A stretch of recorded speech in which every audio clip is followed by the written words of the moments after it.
وسلام على المرسلين والحمد لله رب العالمين. وعليكم السلام ورحمة الله وبركاته.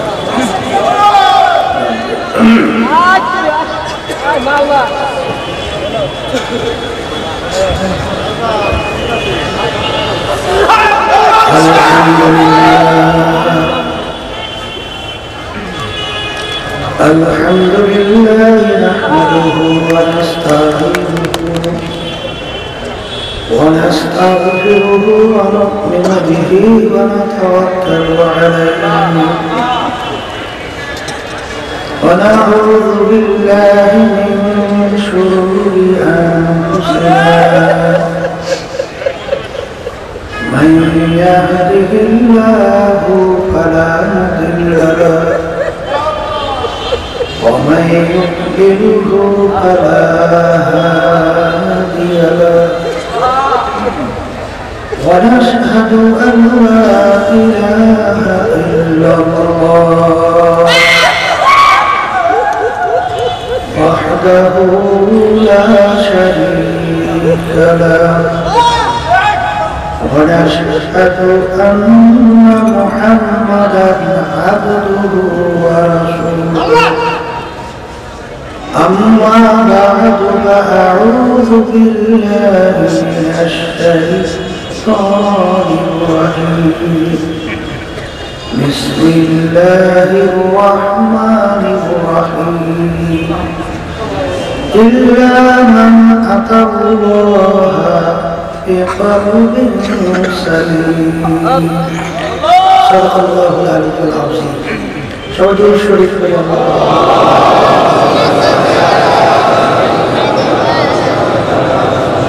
صلى الله عليه وسلم. اللهم صل على سيدنا وشفيعنا وحبيبنا ومولانا محمد صلى الله عليه وعلى آله وأصحابه وسلم. اللهم صل على سيدنا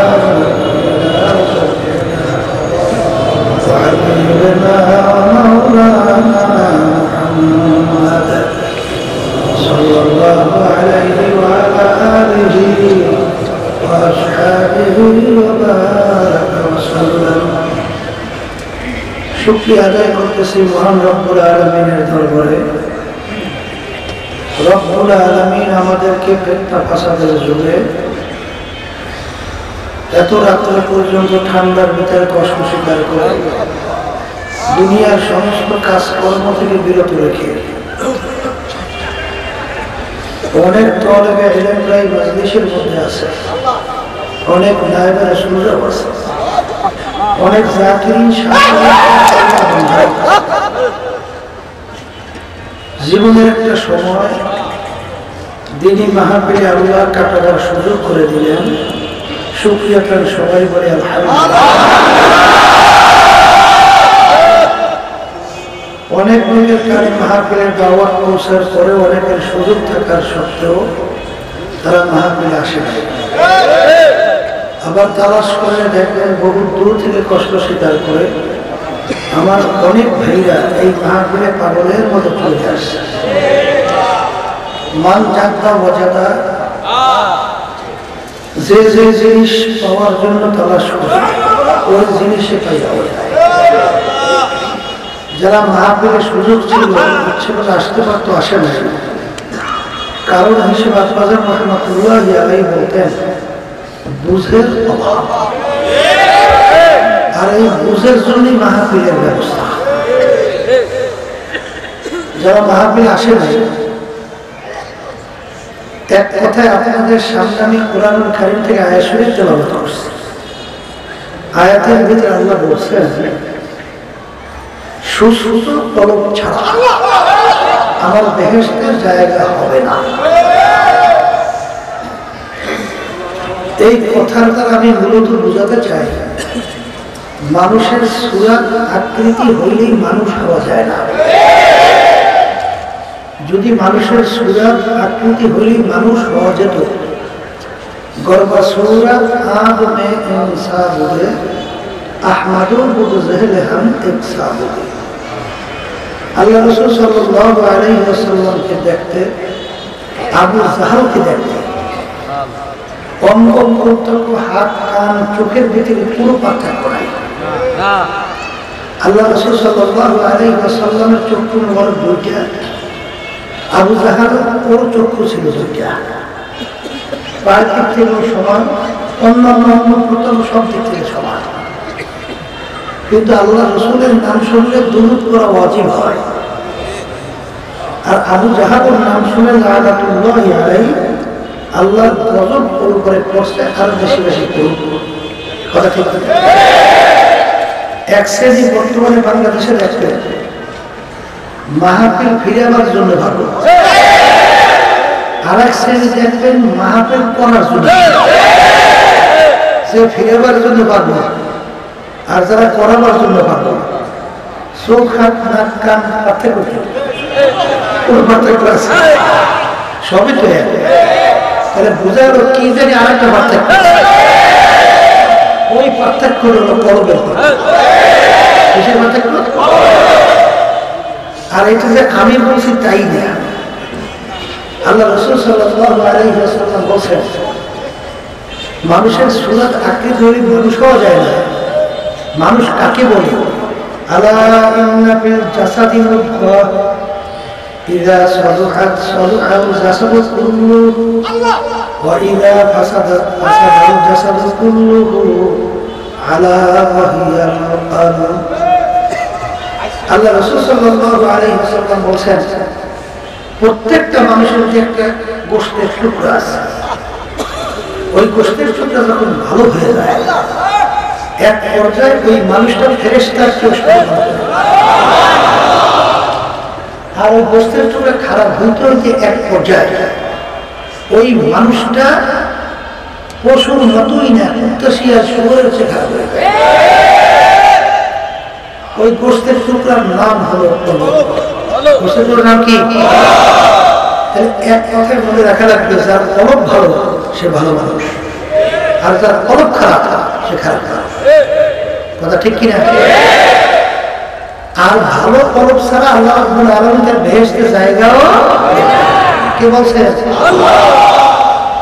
এখন ভালো কলব কিসে ভালো হয় আর কিসে খারাপ হয় এই প্রেসক্রিপশনের জন্যই তো এই হক্কানি তরিকা, ঠিক না? আবার আপনারা রহমতুল্লাহ বলতেন বোঝা আমাদের এই তরিকার নাম হল সিস্তিয়া সাদরিয়া তরিকা। এই তরিকার 5টা ঔষধ আছে ওই কলব ঠিক করার জন্য। 1 নম্বর ঔষধ সকাল সন্ধ্যা আল্লাহর জিকির, 2 নম্বর ঔষধ আল্লাহর কিতাব পড়া, মা বোনদের জন্য 2 ঔষধ, 3 নম্বর সাপ্তাহিক হালকা থেকে তালিম থাকা, 4 নম্বর মাসিক ইসলামে কষ্ট স্বপ্ন করে থাকা, 5 নম্বর চরণের বছর থেকে মাহফিল বিনয় কামাই দেওয়া। যারা আল্লাহ ওলিদের এই পরামর্শ অনুযায়ী আল্লাহ ফজলে চলতেছে, দিনের দিন দেখবে তাদের দেহ পরিবর্তন হইতে নাকের দিকে চলতেছে, গুনাহ থেকে ফেলতেছে, ঠিক না? যারা জীবনে পশ্চিমে সেজদা আল্লাহর সামনে দেয় নাই, এরা এখন জীবন থাকতে হুঁশ থাকতে সেজদা ছাড়ে, ঠিক কিনা? এরপর জড়াই ধরে কান্দে, অনেক সরমনায় বুঝাই তাদেরকে ধরে শুনেছি যে আমাকে আগে সরমনায় আনো নাই কে, তাহলে তার আগে কলমের অবস্থা ছিল ভিন্ন, এখন আল্লাহর ফজল হয়ে গেছে অন্যরকম, ঠিক কিনা? আর বাচ্চাদেরকে বলবো, পর্দা হলে মা বোনদেরকে বলবো, আল্লাহ পরিষ্কার সাফ সাফ ঘোষণা করছে ইল্লা মান আতাল্লাহা বিকলবিন সালিম, সুস্থ পরিষ্কার কলব ছাড়া আমার বেহেশতে জানা হবে না, কথা ঠিক কিনা? এখন কলব পরিষ্কার করা লাগবে না? কলব পরিষ্কার করার কতগুলো ঔষধ আছে হাদিসের যে কোরআন কারীমে আল্লাহ বলেছেন, আল্লাহ রাসূল বলেছেন।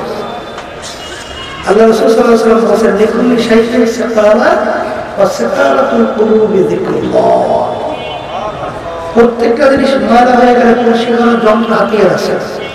জামা অপরিষ্কার হলে সাবান মারলে পরিষ্কার হয়, রডের ভিতরে জল মারলে গ্যাপ মারলে পরিষ্কার হয়, ঠিক কিনা?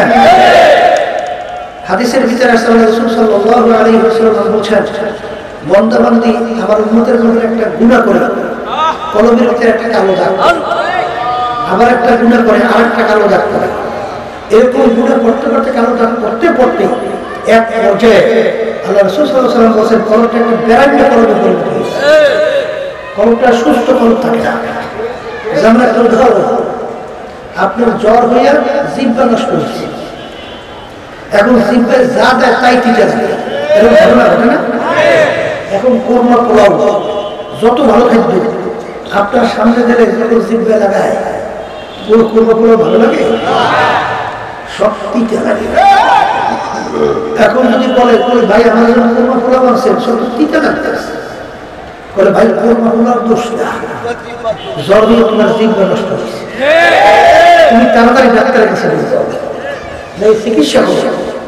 যখন আল্লাহর রহমতে জিহ্বা ভালো হবে তখন দেখো কোরমা পোলাও তোমার কাছে ভালো লাগবে। এক সিনেমার বাজারটা আছে, কালকে শুনলাম ঢাকা শহর নাকি এই বোমাবাজিতে এবং নাচ গান ড্যান্সে পুরো শহর নাকি একেবারে তছনছ হয়ে গেছে, সব বিজাতিতে হিন্দুদের কালচার, আর এই কালচার করে ঢুকাইয়া এই মুসলমানদের নীতি আদর্শ সব ধ্বংস করে পায় তারা শুরু করছে, কথা ঠিক কিনা? এই জন্য আমার বাজানদেরকে বলবো যে বাজান কলব ঠিক করার জন্য যখন আপনি দেখবেন আপনার কাছে নামাজ ভালো লাগে না, রোজা ভালো লাগে না, এই মিথ্যে কথা আপনার কাছে ভালো লাগে, সত্য কথা ভালো লাগে না, হারাম হারাম তরজ করে খাইতে চলতে ভালো লাগে না, জুলুম করতে ভালো লাগে, তখন বুঝতে হবে যে কলবটা আমার নষ্ট হয়ে গেছে। এখন এই কলব ঠিক করার জন্য ডাক্তারের কাছে যাওয়া যাবে না, এই কলবের গুবানি ডাক্তার হইল হক্কানি ওলামায়ে কেরাম, হক্কানি পীর বুজুর্গেরা। তাদের কাছে কয়দিন দৌড়িয়েছে, কয়দিন বলছেন হুজুর আমার নামাজ কেন ভালো লাগে, হুজুর আমার ভালো কাজ করতে ভালো কেন লাগে না, কথা ঠিক কিনা? এই যারা নাকি বুঝতে দৌড়াইবে তাদের কথা ভালো, আর যদি জিহ্বা নষ্ট হয়েছে, যদি বলে তোর খাদ্যের তোর বরাবর জিহ্বা ঠিক আছে, ওর ভালো আর আশা করা বলে, কথা ঠিক কিনা? এই জন্য বাজারদেরকে বলবো হক্কানি আলেমদের কাছে যাওয়া লাগবে কেন? আল্লাহ রাব্বুল আলামিন আপনাকে আমাকে হুকুম করছেন ওয়াকুনু মা'আস-সাদিকিন, তোমরা সাদিকিন বান্দাদের সঙ্গী হও। সোহবতে সালেহ তোরা সালেহুনা, সোহবতে তালেহ তোরা তালেহুনা, এক জামানা সোহবতে বাউলিয়া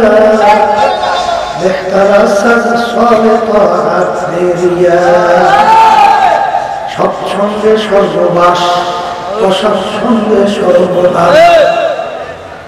আপনি একটা নামাজের সঙ্গে চলেন, দেখবেন অল্প দিনের ব্যবধান আপনার নামাজি হয়ে যাবেন। একজন জাকিরিনের সঙ্গে আপনি উঠা বসা করে দেখবেন আল্লাহ কবুল করবে, অল্প দিনের ব্যবধান আপনার একজন জাকির হয়ে যাবে। আমার আব্বাদের মুখে শুনছিলাম, আমার দাদা রহমাতুল্লাহ আলাইহি এক মুরিদ, তার একটা ছেলে, তাকে যত আল্লাহর জিকির শিখে, আল্লাহর নাম শিখে, ছেলে বারবার বলে অর্থাৎ হিন্দুরা সন্ধ্যা সময় করে বল দেয়, যত চেষ্টা করে জিকির করে না। ছোট বাচ্চা দাদাদের কাছে বলে হুজুর আমি তো একটা বড় বিপদের মধ্যে আছি, করে তা কেমন? হুজুর আমার ছেলেটাকে যত আমি আল্লাহ আল্লাহ জিকির শিখাই, যত কালিমা শিখাই, যত লা ইলাহা ইল্লাল্লাহ জিকির শিখাই, ও বারবার করে। তখন দাদা বলছেন বাজান তোমার বাড়ি কোন জায়গায় করছো? হিন্দু বাড়ির পাশে। হুজুর হিন্দু বাড়ির পাশে। তখন দাদা বলছেন বাজান তাড়াতাড়ি ওখান থেকে বাড়ি সরাও, যেখান থেকে আজানের শব্দ শোনা যায়, যেখান থেকে মাওলার জিকির শোনা যায়, এরকম জায়গায় যেয়ে নিয়ে বাড়ি করো। যখন আল্লাহর বন্ধু ওখান থেকে বাড়ি নিয়ে আজানের শব্দ যেখানে শোনা যায়, মাওলার জিকির যেখানে শোনা যায়, সেখানে বাড়ি করার পরে কয়েকদিনের পরই ওই বাচ্চা এখন জবান থেকে বের হয় না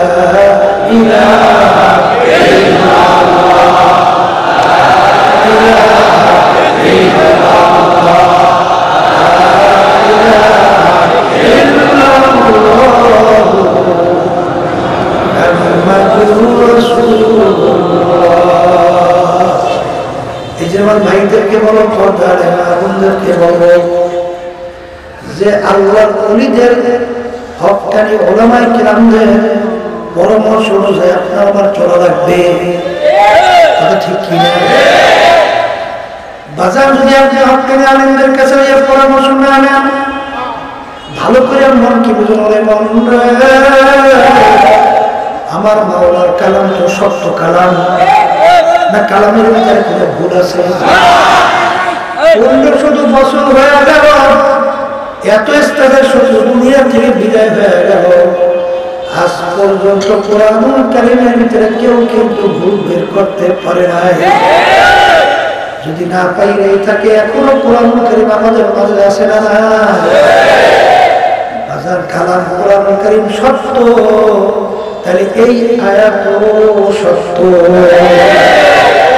ইল্লা মান আতাল্লাহ বিকলবিন সালিম, সুস্থ কলব ছাড়া মাওলার বেহেশতের জায়গা হবে না। আমার আব্বা রহমাতুল্লাহ একটু উদাহরণ দিয়ে বলতেন, বাজার নতুন দুলামেয়া নতুন জামাই, তার জন্য সুন্দর বিছানা সাজাইল, ফুল দিয়া বিছানা বিভিন্ন কায়দায় ফুলের বিছানা সাজে সব কিছু করলো। দুলামে আসবে, নতুন দুলামেয়াকে নতুন ফুলের বিছানায় তাকে জায়গা দেবে। দুলামে আসলো, ঠিক তার এমন পেট খারাপ হয়ে গেল, বাজান পানির মতো বারবার বাথরুম হইতেছে, নিয়ন্ত্রণ করার কোনো শক্তি তার নাই। এখন বাজার যারা বিচার ঠিক করলো তারা আফসোস করে, আফসোস নতুন দুলামেয়ার জন্য কত সুন্দর বিচার তৈরি করলাম, দুলামেয়া আসবে, নতুন বিছানায় তাকে জায়গা দেব, কিন্তু এমন ভাবে তার পেট খারাপ হয়ে গেল, এই আল্লাহর বান্দা তাকে ফুলের সাথে সবজির বিছানায় জায়গা দেওয়া যাবে না, তাকে হসপিটালে নিয়ে যাও, চিকিৎসা করো, এই বিছানায় আর জায়গা দেওয়া যাবে না। রব্বুল আলামিন তোমাকে আমাকে বানাইয়া আল্লাহ রব্বুল আলামিন মেহমানখানা তোমার আমার জন্য বেশ তো সুন্দর সাথে সজ্জিত করবো বন্ধবান্ধি যাবে আমার মাওলা সাজাইয়া পড়িয়া তোমাকে আমাকে বেশ করে মেহমান হিসাবে জায়গা দেবে কিন্তু মালিক শর্ত লাগে ইল্লা মান আতাল্লাহ বিকলবিন সালিম সুস্থ কলম ছাড়া ভাই পবিত্র বেশ দিয়ে জায়গা হবে না কেউ যদি সুস্থ কলম না নিয়ে দুনিয়া থেকে বিদায় নিয়ে কবরে কিয়ামতের ময়দানে যখন উঠবা আমার মালিক ডাক দিয়ে বলে ওরে নিমো খারাপ হয়ে কপাল পোড়া আমি তো আগে তুমি শর্ত লাগাইছিলাম সুস্থ কলম ছাড়া আমার মেয়ে হবে না ও ফেরেশতারা পবিত্র করব না পবিত্র জায়গায় জায়গা হবে না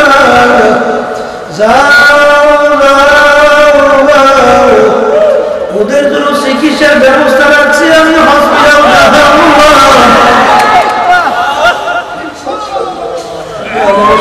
সবাইকে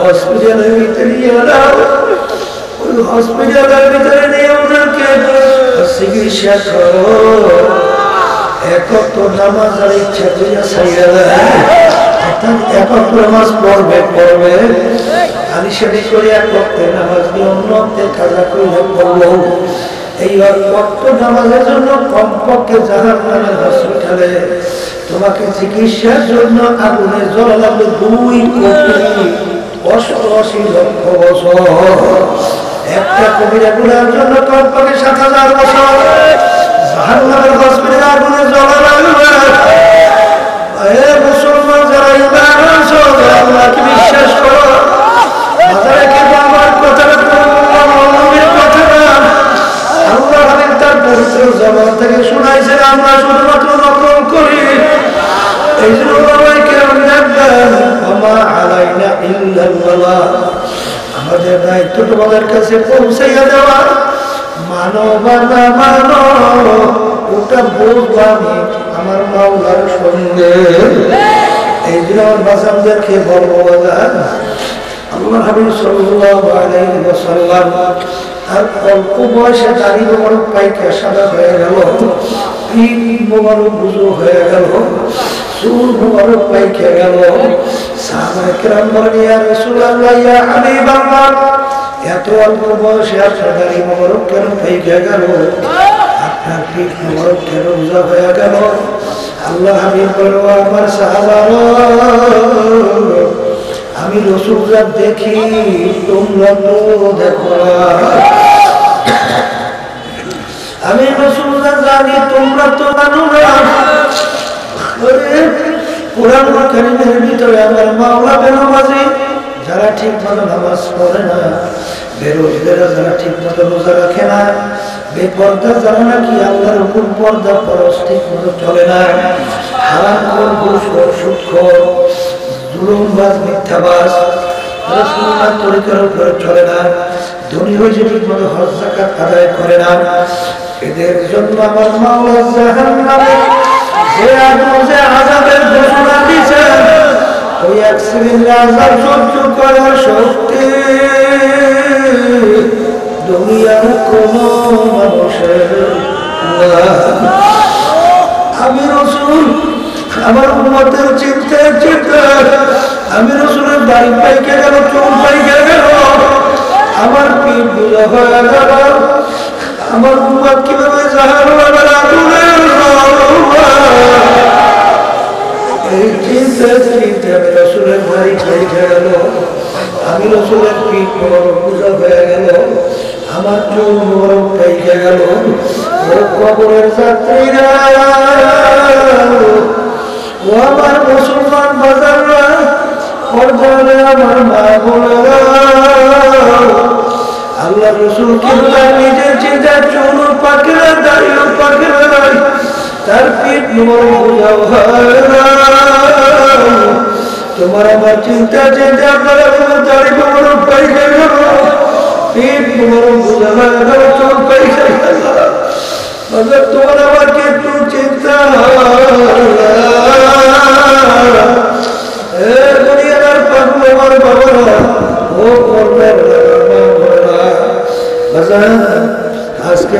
সাধারণ আগুনের ভিতরে আগুন ঢুকিয়ে রাখো, কয় সেকেন্ড কয় মিনিট দুনিয়ার আগুনে আগুন রাখতে পারো। দেখবা বলেন 1 মিনিট আগুন রাখার শক্তি দুনিয়ার কোন মানুষের নাই। হে মুসলমান বাজার, আমার কথা কোন মৌলবীর কথা না, আল্লাহ রাসূল বলেছেন, ও আমার উম্মতেরা, দুনিয়ার আগুনের চেয়ে 70 গুণ তাদের আগুন জাহান্নামের আগুন। ওই আগুনের ভিতরে কেমন জবাব না করে তারপর কবরের পথে রওনা করো। আগুন কেমন তাদের আগুন হবে বাজার। আল্লাহ রাব্বুল আলামিন তোমাকে আমাকে আগে শোনা রাখছে,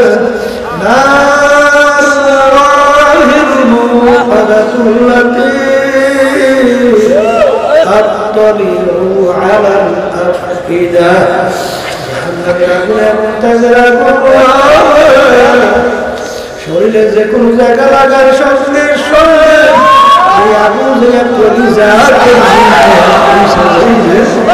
আল্লাহ আমাদের সামনে সবাইকে মাফ করিয়া দিয়ে ভালো করে মনকে বোঝাও। আসলে যাদের ভিতরে ঈমান, যাদের ভিতরে বিশ্বাস এসে গেছে, তারা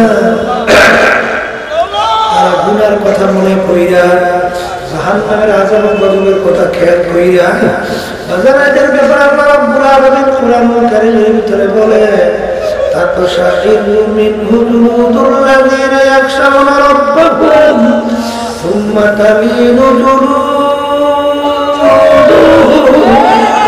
ওয়া কুলুবুহুম ইলা যিকরিল্লাহ। এক শ্রেণীর দুনিয়ার ভিতরে আছে, যখন তাদের সামনে আমার আযাব গজব আলোচনা করা হয়, যখন জাহান্নামের বর্ণনা তাদের সাথে হয়, তাদের শরীরের চামড়াগুলো থরথর করে কাঁপে ওঠে, তাদের কলিজা থরথর করে কাঁপে ওঠে। আসলে তোমার আমার চিন্তাও নাই, তোমার আমার চেষ্টাও নাই। আল্লাহর ইতিহাস বলতেন,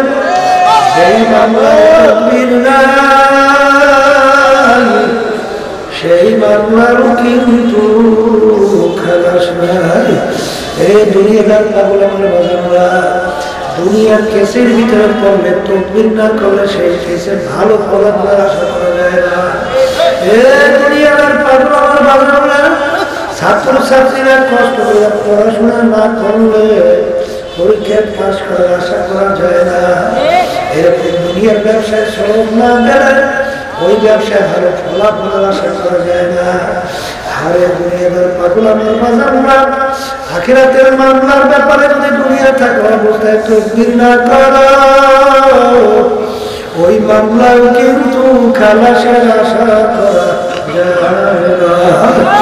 এই জন্য আল্লাহর ওলিদের ইতিহাস পড়লে দেখবেন, সাহাবায়ে কিরামদের ইতিহাস পড়লে দেখবেন,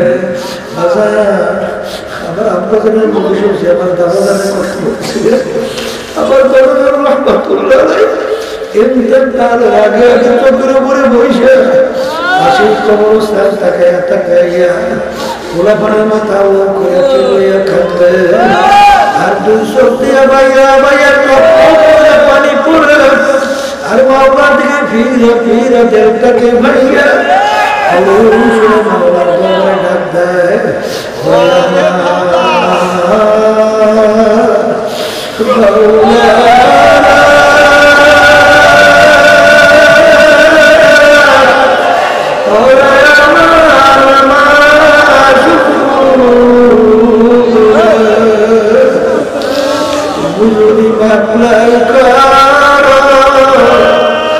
আমি একা কাঁদতে থাকবো ওই অন্ধকার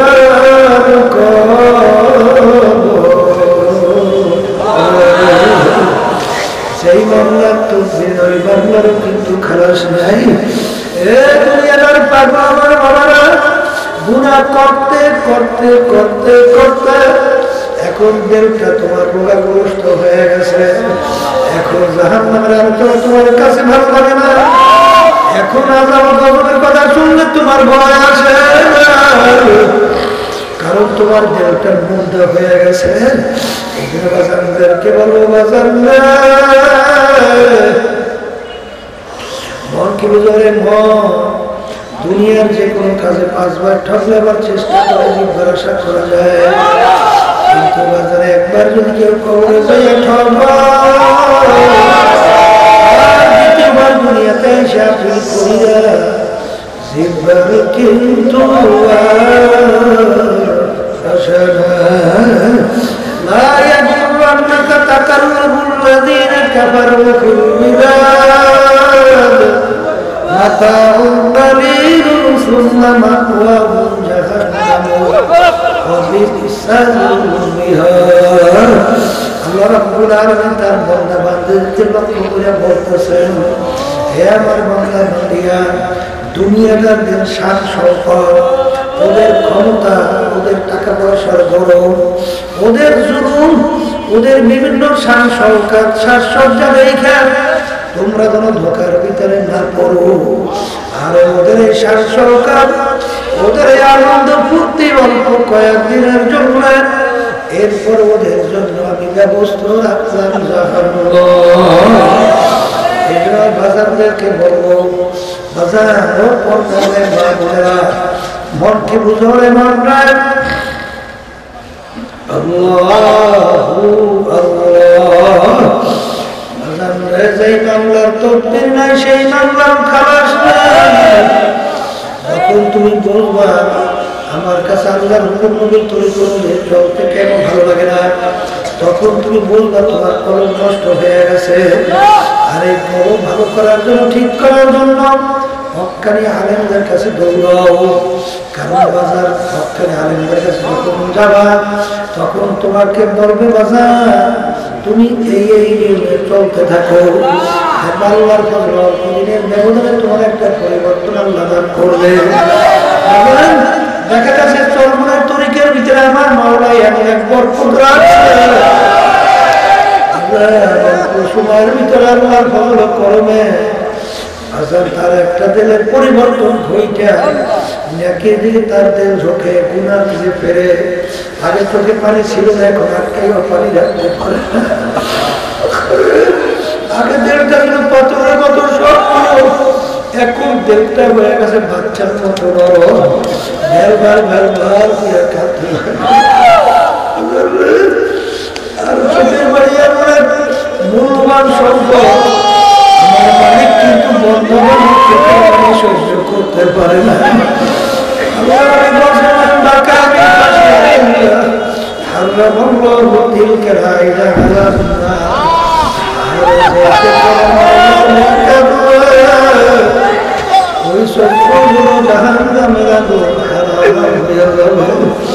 এই জন্য আমার বাজানদেরকে বলবো, মুখ পর্যন্ত উষা ছাড়া যাবে না। কারণ তোমার আমার তো জানা নাই বাজার, তোমার আমার শেষ অবস্থায় কোন অবস্থায় যাবে।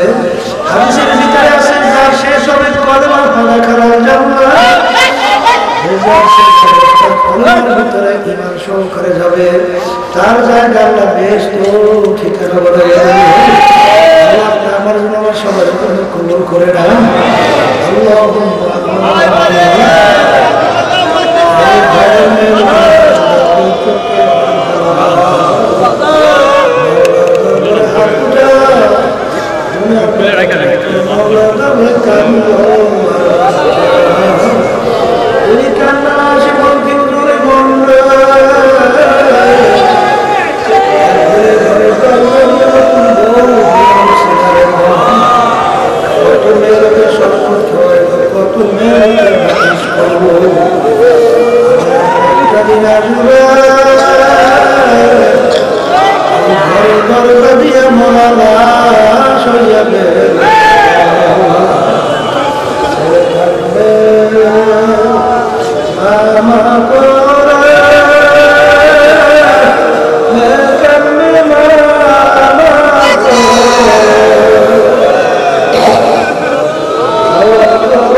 আমাদের সবার উপরে আপনি আল্লাহ মাদ্রাসার মসজিদকে আপনি দিনের জন্য গ্রহণ করে দিয়ে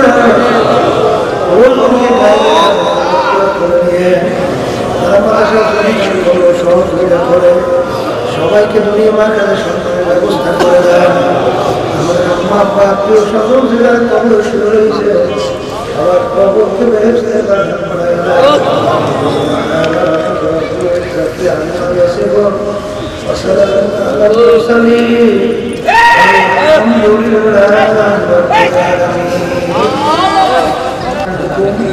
ওরা সচেতন বন্ধনের সঙ্গী হোক, তাদের ধর্মের তরিকা ভালো লাগে, তারাই তাদের নিয়াত করে। বর্তমান পরিষ্কার চর্মায় তার কাছে নিজের হয়ে আল্লাহ আপনাদের নিয়াত কবুল করবে। তরিকা ভালো লাগে না, যেহেতু এক সহি তরিকা যান মাওলা পাগল হয়ে চোখে পানি নিয়ে কলম নরম করে করবে যান। সবাই বলেন আলহামদুলিল্লাহ, বিসমিল্লাহির রহমানির রহিম। আশহাদু আল্লা ইলাহা ইল্লাল্লাহ ওয়াহদাহু লা শারীকা লাহু ওয়া আশহাদু আন্না মুহাম্মাদান আবদুহু ওয়া রাসূলুহু।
Oh